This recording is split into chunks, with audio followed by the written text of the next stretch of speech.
বিসমিল্লাহির রহমানির রহিম। আসসালামু আলাইকুম। আজকে আমাদের অধ্যায় হলো স্যাম্বল ভ্যালেন্সিয়ান ফর্মুলা বা প্রতীক, যোজনী এবং সূত্র। বিষয় কোড 25913। বিষয়ের নাম হলো কেমিস্ট্রি। উপস্থাপনায় আমি আবু মোহাম্মদ আতিকুল্লাহ, চিফ ইন্সট্রাক্টর ও বিভাগীয় প্রধান technical, refrigeration and air conditioning RAC, Dhaka polytechnic institute, Tejgaon শিল্প এলাকা, ঢাকা 1208।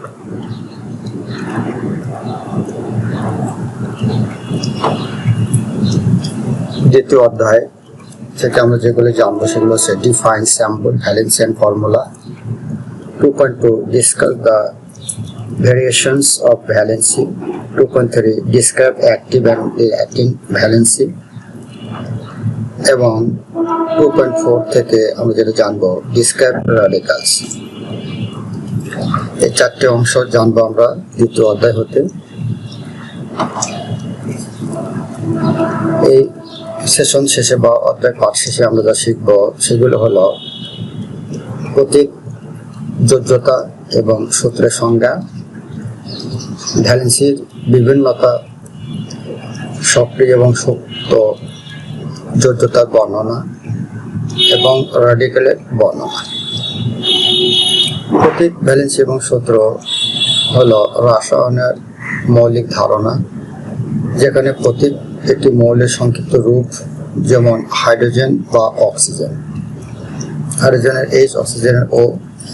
আর ভ্যালেন্সি বা যোজ্যতা হলো একটি মৌলের অন্য পরমাণুর সাথে বন্ধন তৈরি করার ক্ষমতা বা ক্যাপাসিটি। এবং সূত্র হলো একটি যৌগের অণুতে পরমাণুগুলোর সংখ্যা ও অনুপাত বোঝানোর সংক্ষিপ্ত রূপ, যেমন H2O বা পানি বা HOH। ভ্যালেন্সি ব্যবহার করে যৌগের সূত্র বের করা হয়। এছাড়াও প্রতীকের সংজ্ঞা হলো কোনো মৌলের পুরো নাম না লিখে তার সংক্ষিপ্ত ইংরেজি বা ল্যাটিন নামের এক বা দুটি অক্ষর দিয়ে প্রকাশ করাকে প্রতীক বলে।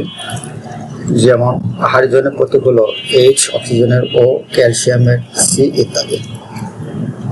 আর ভ্যালেন্সি বা যোজনীর সংজ্ঞা হলো একটি মৌলের অন্য পরমাণুর সাথে রাসায়নিক বন্ধন তৈরি করার ক্ষমতাকেই ভ্যালেন্সি বলা হয়। এটি একটি মৌলের সংযোজন শক্তি, যেমন সোডিয়ামের ভ্যালেন্সি 1, তাই এটি একটি সোডিয়াম পরমাণুর সাথে অন্য পরমাণু যুক্ত হতে পারে।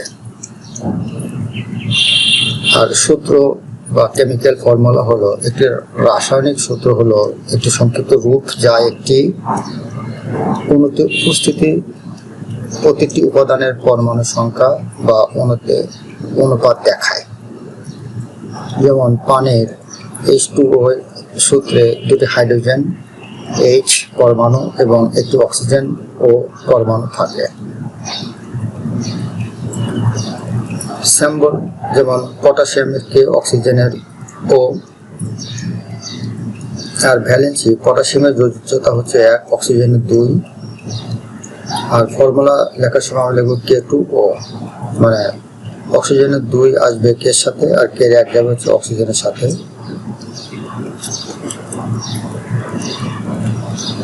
ভ্যালেন্সি থেকে সূত্র। কোনো যৌগের সূত্র লেখার জন্য প্রতিটি মৌলের ভ্যালেন্সি ব্যবহার করা হয়। দুটি ভিন্ন মৌলের ভ্যালেন্সি একে অপরের সাথে বিনিময় করে সূত্রে তাদের পরমাণু সংখ্যা নির্ধারণ করা যায়।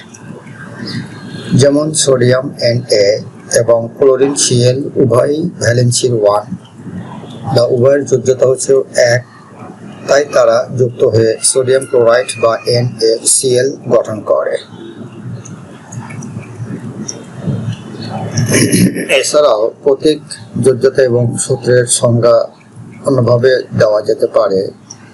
প্রতীক হলো বা প্রতীক বলতে বোঝায় কোনো বস্তুর ধারণা বা বিষয়ের প্রতিনিধিত্বকারী চিহ্ন বা সংকেতকে প্রতীক বলে, অর্থাৎ কোনো জটিল ধারণা বা বস্তু সহজভাবে বোঝানোর জন্য ব্যবহৃত চিহ্ন বা রূপকেই প্রতীক বলে। আর ভ্যালেন্সি বা যোজ্যতা হলো একটি মৌলের পরমাণুর রাসায়নিক বন্ধন গঠনের ক্ষমতা, যা ইলেকট্রন গ্রহণ, বর্জন বা ভাগাভাগি করে একটি স্থিতিশীল অবস্থায় পৌঁছাতে পারে। এই ক্ষমতাটি সাধারণত একটি পরমাণুর বাইরের সেলের ইলেকট্রনের সংখ্যার উপর নির্ভর করে এবং এটি অন্য পরমাণুর সাথে কয়টি বন্ধন তৈরি করতে পারে তা নির্দেশ করে। যেমন সোডিয়ামের যোজ্যতা হলো 1, কারণ এটি একটি ইলেকট্রন ছেড়ে দেয়। অন্যদিকে অক্সিজেনের যোজ্যতা বা ভ্যালেন্সি হলো 2, কারণ এটি 2টি ইলেকট্রন গ্রহণ করে।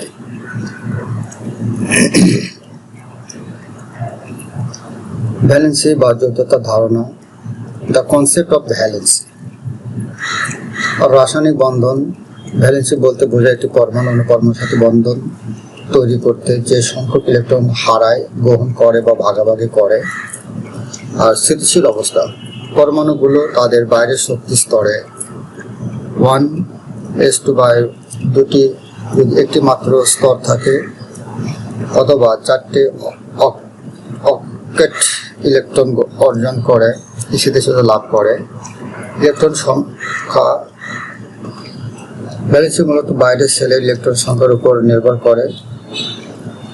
বাইরের সেলের ইলেকট্রন যদি 4 বা তার কম হয় তাহলে ভ্যালেন্সি সেই ইলেকট্রনের সংখ্যার সমান হয়। যদি 4-এর বেশি হয় তাহলে ভ্যালেন্সি হয় 8 থেকে সেই ইলেকট্রনের সংখ্যা বিয়োগ করে যা পাওয়া যায়।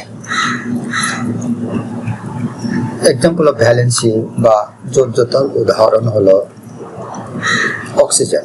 বাইরের সেলে 6টি ইলেকট্রন আছে, স্থিতিশীলতার জন্য আরও 2টি ইলেকট্রন প্রয়োজন, তাই অক্সিজেনের ভ্যালেন্সি বা যোজ্যতা হলো 2। হাইড্রোজেন, বাইরের সেলে 1টি ইলেকট্রন আছে এবং আরও 1টি প্রয়োজন, তাই হাইড্রোজেনের ভ্যালেন্সি হচ্ছে 1। সোডিয়াম, বাইরের সেলে 1টি ইলেকট্রন আছে যা ছেড়ে দিয়ে স্থিতিশীল হতে পারে, তাই সোডিয়ামের ভ্যালেন্সি হচ্ছে 1। ম্যাগনেসিয়াম, বাইরের সেলে 2টি ইলেকট্রন আছে যা ছেড়ে দেয়, তাই ম্যাগনেসিয়ামের যোজ্যতা বা ভ্যালেন্সি হল 2। ভ্যালেন্সি এবং জারণ সংখ্যা, valency and oxidation number. Valency এবং জারণ সংখ্যা হলো একই জিনিস। ভ্যালেন্সি এবং জারণ সংখ্যা একই জিনিস নয়। ভ্যালেন্সি বা যোজ্যতা হলো ইলেকট্রন গ্রহণ, বর্জন বা ভাগাভাগির সংখ্যা। অন্যদিকে জারণ সংখ্যা হলো রাসায়নিক বন্ধন তৈরির পর কোনো পরমাণুর উপর যে চার্জ সৃষ্টি করে।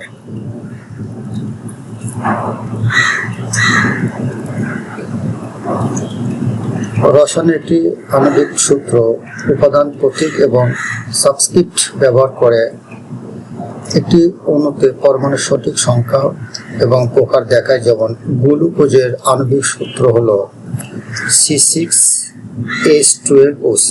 এটা হচ্ছে গ্লুকোজের সংকেত, যা নির্দেশ করে যে এতে 6টি কার্বন পরমাণু, 12টি হাইড্রোজেন পরমাণু এবং 6টি অক্সিজেন পরমাণু রয়েছে। আণবিক সূত্রগুলি অভিজ্ঞতামূলক সূত্রের চেয়ে বেশি নির্দিষ্ট তথ্য প্রদান করে, যা কেবলমাত্র পরমাণু সরলতম অনুপাত দেখায়। আণবিক সূত্রগুলি কেবল একটি প্রতিটি ধরনের পরমাণু সংখ্যা নির্দেশ করে। এগুলো সেই পরমাণুগুলোর জন্য অভিজ্ঞতামূলক সূত্রের মতো, যেখানে একটি নির্দিষ্ট ধরনের কেবল একটি পরমাণু থাকে, তবে অন্যথায় আরও বেশি সংখ্যা থাকতে পারে। পার্থক্যের একটি উদাহরণ হলো গ্লুকোজের অভিজ্ঞতামূলক সূত্র, যা CH2O এর অনুপাত 1:1, 1:2:1, মানে একটি কার্বন, 2টি হাইড্রোজেন এবং একটি অক্সিজেন, যেখানে এর আণবিক সূত্র হলো C6H12O6 আর পরমাণু সংখ্যা হচ্ছে 6, 12 এবং 6। পানির জন্য উভয় সূত্রই একটি আণবিক সূত্র তার অভিজ্ঞতামূলক সূত্রের চেয়ে একটি অণু সম্পর্কে আরও তথ্য সরবরাহ করে, তবে এটি প্রতিষ্ঠা করা আরও কঠিন।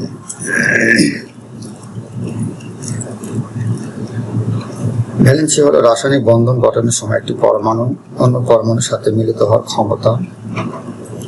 মানে ভ্যালেন্সি আর বিশেষ কিছু দিক আছে। ভ্যালেন্সির বিভিন্নতা প্রধানত 3 প্রকার, যেমন প্রাথমিক বা ধ্রুপদী, স্থানাঙ্ক এবং অধ্রুপদী। প্রাথমিক ভ্যালেন্সি হলো সাধারণ যৌগগুলোতে দেখা যায়, যেখানে একটি মৌলের পরমাণু অন্য পরমাণুর সাথে নির্দিষ্ট সংখ্যক বন্ধন তৈরি করে।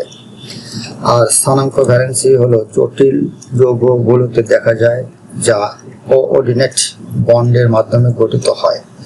আর অর্ধপদী ভ্যালেন্সি হলো সাধারণত ট্রানজিশন মেটাল, কার্বনিল এবং অনুরূপ যৌগে পরিলক্ষিত হয়। প্রাথমিক বা ধ্রুপদী ভ্যালেন্সি হলো এটি সবচেয়ে সাধারণ এবং মৌলিক ধরনের ভ্যালেন্সি বা যোজ্যতা। কোনো মৌলের একটি পরমাণু কয়েকটি হাইড্রোজেন পরমাণুর সাথে যুক্ত হতে পারে অথবা অন্য কোনো পরমাণু দ্বারা পরিচালিত হতে পারে তার ভিত্তিতে একটি নির্ধারিত হয়। যেমন হাইড্রোজেনের ভ্যালেন্সি হচ্ছে 1, তাই পানির সাথে H2O খেতে অক্সিজেন ভ্যালেন্সি 2। স্থানাঙ্ক ভ্যালেন্সি বা কোঅর্ডিনেট ভ্যালেন্সি। স্থানাঙ্ক ভ্যালেন্সি হলো এটি কোঅর্ডিনেশন বা জটিল যৌগগুলোতে দেখা যায়। এক্ষেত্রে একটি কেন্দ্রীয় পরমাণু বা আয়ন তার এক জোড়া ইলেকট্রনের জন্য অন্য পরমাণু বা আয়নের সাথে ভাগ করে একটি কোঅর্ডিনেট বা সন্নিবেশ বন্ধন তৈরি করে। যেমন K4FeCN6 পটাশিয়াম ফেরোসায়ানাইড যৌগে লৌহ বা Fe 6টি সায়ানাইড CN গ্রুপের সাথে যুক্ত হয়ে থাকে, যেখানে লোহা কেন্দ্রীয় পরমাণু এবং সায়ানাইড গ্রুপ হলো লিগ্যান্ড হিসাবে কাজ করে। অর্ধপদী ভ্যালেন্সি বা সুবাটমিক ভ্যালেন্সি। এটি মূলত ট্রানজিশন মেটাল, কার্বনিল এবং অনুরূপ যৌগগুলোতে দেখা যায়। এই ধরনের ভ্যালেন্সিতে কেন্দ্রীয় ধাতব পরমাণুগুলোতে অন্য অণু বা পরমাণুর সাথে বন্ধন তৈরি করে, যেখানে ইলেকট্রন শেয়ারিং এর মাধ্যমে বন্ধন গঠিত হয়। যেমন ট্রানজিশন মেটাল যেমন লোহা, পারদ এবং তামার ভ্যালেন্সি বিভিন্ন যৌগে পরিবর্তিত হতে পারে। পরিবর্তনশীল ভ্যালেন্সি বা ভ্যারিয়েবল ভ্যালেন্সি হলো কিছু মৌলের একাধিক ভ্যালেন্সি থাকে যাদের পরিবর্তনশীল ভ্যালেন্সি বলা হয়। এই ধরনের যৌগগুলোতে একটি মৌলের পরমাণু বিভিন্ন রাসায়নিক বিক্রিয়ার ভিন্ন ভিন্ন ভ্যালেন্সি প্রদর্শন করতে পারে। যেমন লোহা Fe এবং কপার Cu দুটি ভিন্ন ভ্যালেন্সি যেমন +2 এবং +3 প্রদর্শন করতে পারে, যা বিভিন্ন যৌগে দেখা যায়। সক্রিয় এবং সুপ্ত ভ্যালেন্সির বর্ণনা। Describe active and latent valency. সক্রিয় ভ্যালেন্সি বা অ্যাক্টিভ ভ্যালেন্সি হলো যে ভ্যালেন্সি কোনো মৌল রাসায়নিক বিক্রিয়ায় অংশগ্রহণ করে এবং যৌগ গঠনে ব্যবহৃত হয় তাকে সক্রিয় বা অ্যাক্টিভ ভ্যালেন্সি বলে। অর্থাৎ এটি হলো মৌলের সেই সংযোজক ক্ষমতা যা রাসায়নিক বিক্রিয়ায় প্রকাশিত হয়। যেমন নাইট্রোজেন N সাধারণত 3টি হাইড্রোজেনের সাথে বিক্রিয়া করে অ্যামোনিয়া NH3 তৈরি করে। এখানে নাইট্রোজেনের ভ্যালেন্সি 3 এবং এটি সক্রিয় ভ্যালেন্সি। আর সুপ্ত বা ল্যাটিন ভ্যালেন্সি হলো যে ভ্যালেন্সি কোনো নির্দিষ্ট যৌগে প্রকাশ পায় না বা বিক্রিয়া অংশগ্রহণ করে না তাকে সুপ্ত বা ঘুমন্ত ভ্যালেন্সি বা যোজ্যতা বলে। যেমন অর্থাৎ মৌলের এমন একটি সম্ভাব্য সংযোজন ক্ষমতা যা ওই অবস্থা কার্যকর নয়। যেমন নাইট্রোজেনের সর্বাধিক ভ্যালেন্সি হচ্ছে 5, এর উদাহরণ হলো N2O5 এ, কিন্তু অ্যামোনিয়া NH3 তে নাইট্রোজেনের ভ্যালেন্সি 3, এখানে বাকি দুটি ভ্যালেন্সি সুপ্ত অবস্থায় থাকে।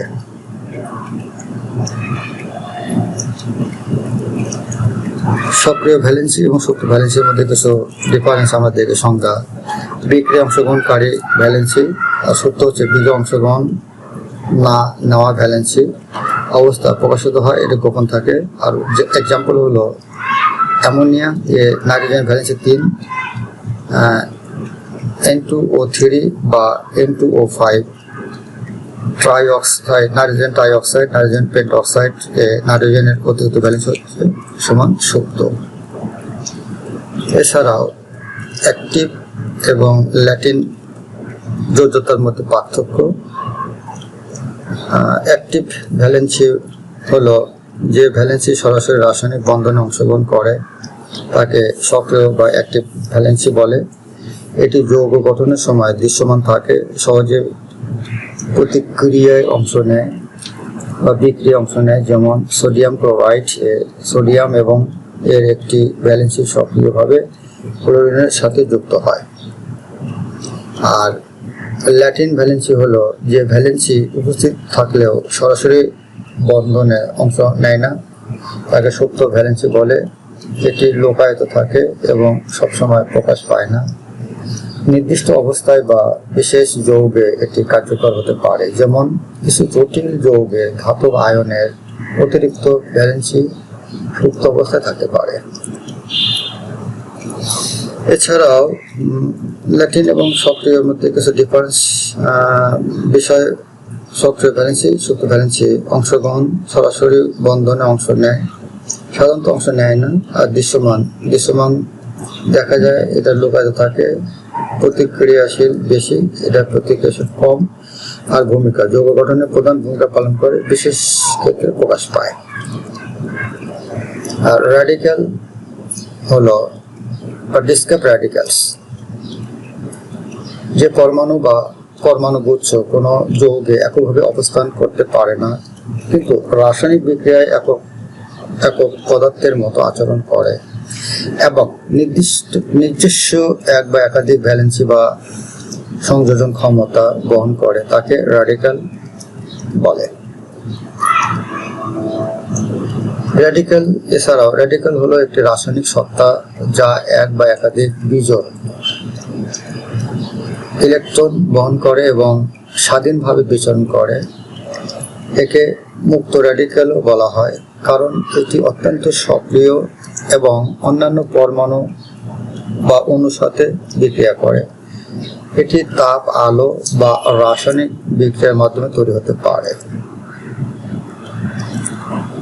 র্যাডিক্যালের প্রধান বৈশিষ্ট্য হলো বিজোড় ইলেকট্রন অস্থিরতা সৃষ্টি হওয়া বিক্রিয়া। বিজোড় ইলেকট্রন একটি র্যাডিক্যালের সবচেয়ে গুরুত্বপূর্ণ বৈশিষ্ট্য হলো এর একটি বিজোড় ইলেকট্রন থাকা, যা একে অত্যন্ত প্রতিক্রিয়াশীল করে তোলে। অস্থিরতা, এই বিজোড় ইলেকট্রনের কারণে র্যাডিক্যালগুলি খুব অস্থির হয় এবং স্থিতিশীলতা অর্জনের জন্য দ্রুত বিক্রিয়া করে। আর সৃষ্টি হওয়া, রাসায়নিক বন্ধনের সুষম বিভাজনের ফলে বা কোনো অণু একটি ইলেকট্রন গ্রহণ বা হারানোর ফলে র্যাডিক্যাল তৈরি হয়। আর বিক্রিয়া, এটি একটি সাধারণ অণুর সাথে বিক্রিয়া করে নতুন র্যাডিক্যাল তৈরি করতে পারে, অথবা নিজের বিজোড় ইলেকট্রনের অন্য একটি র্যাডিক্যালের সাথে যুক্ত করে জোড় গঠন করতে পারে। এছাড়াও র্যাডিক্যালের প্রধান বৈশিষ্ট্য আরও আছে। র্যাডিক্যালের বৈশিষ্ট্য, র্যাডিক্যাল একটি পরমাণু অথবা পরমাণু গুচ্ছ হতে পারে। এটি একটি নির্দিষ্ট চার্জ বহন করে, যেমন ধনাত্মক বা ঋণাত্মক। একা অবস্থান করতে পারে না, এটি অন্য মৌল বা র্যাডিক্যালের সাথে যুক্ত হয়ে যৌগ গঠন করে। আর রাসায়নিক বিক্রিয়ায় এটি একক পদার্থের মতো আচরণ করে। এছাড়াও র্যাডিক্যালের আরো টাইপস আছে, সাধারণত দুই ধরনের। এটা হচ্ছে ধনাত্মক বা পজিটিভ, নেগেটিভ বা ঋণাত্মক। ক্যাশন এবং অ্যানিয়ন, এটা ধনাত্মকের চার্জ হচ্ছে পজিটিভ আর ঋণাত্মক চার্জ হচ্ছে নেগেটিভ। আর ধনাত্মক র্যাডিক্যালগুলো হলো sodium ion, potassium ion, ammonium ion. আর ঋণাত্মক র্যাডিক্যালের এক্সাম্পল বা উদাহরণগুলো হলো chlorine ion, hydroxyl ion, nitrate ion, sulphate ion. এছাড়াও আরও কিছু আছে, methyl radical CH3, chlorine radical Cl, super oxide এবং নাইট্রিক অক্সাইড জীবদেহে থাকে।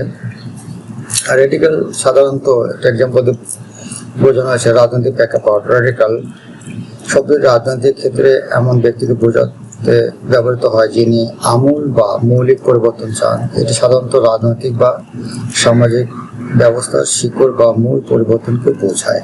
র্যাডিক্যাল জিনিসটা কি, একটা এক্সাম্পল দিয়ে বোঝানো হয়েছে। এছাড়াও র্যাডিক্যালের আরও কিছু এক্সাম্পল আছে, যেমন সোডিয়াম ক্লোরাইড যৌগে সোডিয়াম আয়ন এবং ক্লোরিন বা ক্লোরাইড আয়ন দুটি র্যাডিক্যাল থাকে।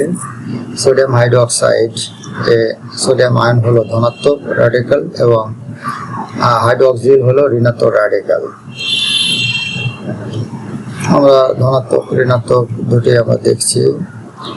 রেডিকেলের কিছু ইম্পর্টেন্স বা গুরুত্ব হলো রাসায়নিক যৌগের গঠন বোঝাতে সাহায্য করে, অ্যাসিড বেস ও লবণের রাসায়নিক সূত্র নির্ধারণে গুরুত্বপূর্ণ ভূমিকা রাখে এবং আয়নিক বিক্রিয়ায় ব্যাখ্যা সহজ করে। রেডিকেলের গুরুত্ব আর রেডিকেলের কিছু ইউজ বা ব্যবহার হলো রসায়নে রেডিকেল খুবই গুরুত্বপূর্ণ, কারণ এগুলো বিভিন্ন যৌগ গঠনে বিক্রিয়া সরাসরি ভূমিকা রাখে। যেমন লবণ তৈরিতে বা লবণ গঠনে ধনাত্মক ও ঋণাত্মক রেডিকেল একত্রে যুক্ত হয়ে লবণ তৈরি করে। যেমন sodium ion plus chlorine ion যোগ করে সোডিয়াম ক্লোরাইড বা খাদ্য লবণ তৈরি করে। আর সালফেট এবং নাইট্রেট ইত্যাদি রেডিকেল দিয়ে বিভিন্ন লবণ তৈরি হয়।